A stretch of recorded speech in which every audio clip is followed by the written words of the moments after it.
Well, good morning, everyone. My name is MARÍN CONESA, and I'm very pleased to be here today.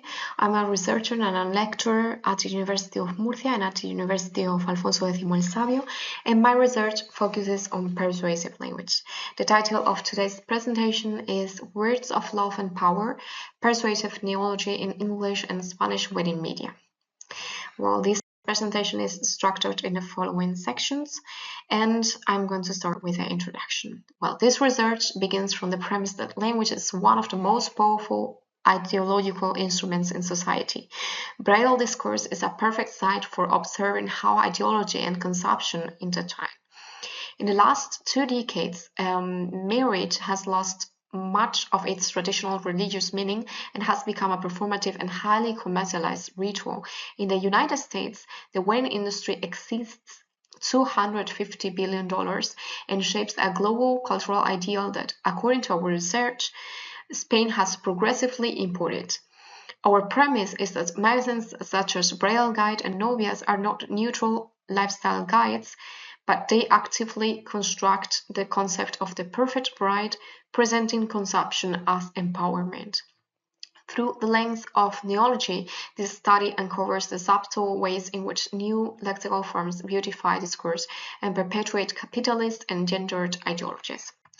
Well, this study is grounded in the intersection between gender theory and critical discourse analysis. Following Swales, Braille magazines are viewed as gender-specific communicative events that both reflect and reproduce social norms. CDA allows us to interpret the linguistic surface, words, metaphors, and neologisms as couriers of ideology. From the neological perspective, lexical innovation is not merely creative, it adapts language to social change and can reinforce dominant cultural paradigms. Finally, women's magazines have historically served as mediators of ideology, especially regarding femininity, beauty, and domestic roles. As Terman et al. Argue, they are powerful instruments of cultural normalization. Here, neology becomes a linguistic index of persuasion. Words that sound new, modern, or exclusive disguise all power structures under a glossy surface. For our story, we have designed a taxonomy which has where Newmark and Cabret typologies have been taken as a reference for its elaboration, and we distinguish the 3 different main categories, which are formal neologisms, syntactic neologisms, and loanwords. Well, the main objective of our research is to analyze neology as a persuasive linguistic research in Braille discourse, and as specific objectives we find to identify the main neological patterns in English and Spanish magazines, to examine their persuasive and ideological functions, and to compare how American and Spanish corpora reproduce or transform gender and consumerist ideologies. Our hypothesis is that neologisms embellish discourse and create epistemic asymmetry, marking expertise and exclusivity. Well, regarding methodology, our corpus is composed by the 2 leading Braille magazines in the US and in Spain. Braille Guide consisting of 96 pages and available in print and online format, and which has a strong online presence. In Spain, Novias consisting of 212 pages, both available in the 2 different formats, and has this time a smaller social media reach. Well, both of them were acquired in a non-editable PDF format, so the analysis was entirely manual, as we were prevented from using any automated corpus tools such as Ancom or Sketch Engine.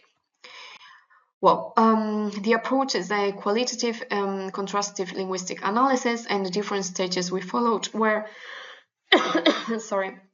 manual identification and counting of neologisms, classification using an ad hoc taxonomy we presented before, and comparative interpretation of persuasive functions. Well, now we move to the results. As we can see here, we found a greater amount of neologisms in Braille Guide in comparison to Novias, and the most important category in each of them was, first of all, formal neologisms in Braille Guide and loanwords in novias. Let's see more detailed information about the results. In the first category, where morphological compounds were examined, we see that the most important subcategory here is adjectival morphological compounds in the case of the US and non-morphological compounds in the Spanish one. Here I brought you some examples where we see in sample 1 and 2 in these different neologisms where we see, as I was saying, that they are used to embellish the discourse and to emphasize the exclusivity of the wedding event. These constructions convey an idealized and aspirational tone, reinforcing the idea that the bride should stand out and radiate beauty, a feminine role linked to visibility and aesthetic perfection. While in the two last examples of novias, we see the reflection of borrowed stylistic imitation of English media, adopting fashionable terms to appear modern and international.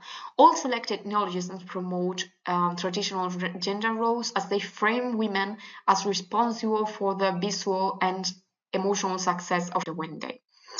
The second category, syntactic neologisms, is the least frequent category in both corpora. English expressions such as do's and don'ts function as authority markers, creating a sense of expertise and insider knowledge. Here, the magazine presents advice from a recognized professional, David Tutera, reinforcing epistemic asymmetry between the expert and the lay audience. This use of imperative guidance contributes to the persuasive dimension of the text, positioning the reader as a novice who must follow professional advice to achieve the perfect day. In the Spanish corpus, here in this example of fashionistas, this exemplifies the importation of trendy English terminology. It aims to project modernity and style, yet at the same time reactivates conventional gender expectations, portraying women as aesthetically driven subjects whose social value is tied to appearance and fashion-conscious behavior. Finally, loanwords are the most prominent category in novias. In Bridal Guide, these loanwords reflect cultural borrowing from Spanish and French, as we see here in tapas and gourmet, and are often used to convey sophistication, cosmopolitanism, and luxury. These terms align weddings with a globalized aesthetic of exclusivity and indulgence. Finally, in novias, in these two examples, we see the use of English luxury loans introduced to modernize the tone and align Spanish bridal discourse with the American model. Yet beneath this apparent modernization lies an ideological reinforcement of consumerism and beauty norms, promoting a model of femininity defined by fashion, self-display, and emotional investment in the romantic ideal. So these findings in general reveal distinct linguistic behaviors between the two corpora. In Bridal Guide, we found a dominance of formal neologisms reflecting greater creativity and lexical productivity. Conversely, novias relies heavily on loanwords, mostly from English and French, used to modernize and add prestige to the discourse.